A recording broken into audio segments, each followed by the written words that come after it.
दंडकारण्य दक्षिण भारतातील एक घनदाट गूढ जंगल.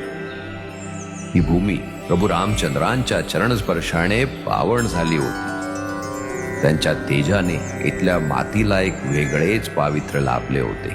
ज्ञान, शस्त्र, शौर्य, कला आणि संस्कृती याचा संगम इथे घडत गेला आणि दंडकारण्य बनलं एक तेजस्वी स्वप्न, ज्याचं तेज सूर्यालाही लाजवेल असं. पण जिथे तेज असतं तिथे अंधकारही दबा धरूनच असतो.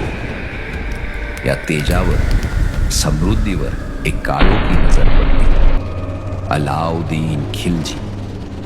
अलाउद्दीन खिलजीने आपल्या सत्तेच्या लालसेने देवगिरीच्या यादवांवर आक्रमण केले आणि इथूनच सुरू झाला परकीयांच्या गुलामगिरीचा काळ. समृद्धतेच्या वसाहती तुटल्या, देवळं पाडण्यात आली, गावं जाळण्यात आली, संस्कृतीचा गाभा हदरून गेला आणि पुढची तब्बल 400 वर्ष या भूमीने गुलामीचे, अन्यायाचे तटके सहन केले. पण ही भूमी संपूर्णपणे मेली नव्हती. दैन्याच्या राखेखाली एक स्फुल्लिंग पेटत होतं. मातीतून उठणाऱ्या वेदनेच्या आर्त हाकेमुळे ही भूमी पुन्हा सज्ज होत होती. त्या हाकेचा स्वर अधिक स्पष्ट होऊन निघाला.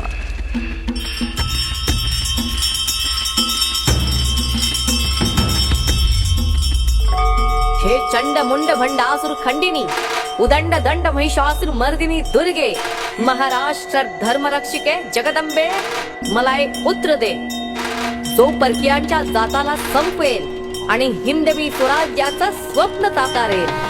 आणि मग फाल्गुन शुद्ध तृतीय शके 1551 या दिवशी शिवनेरीच्या किल्ल्यावर जिजाऊंच्या पोटी एक तेजस्वी पुत्र जन्माला आला.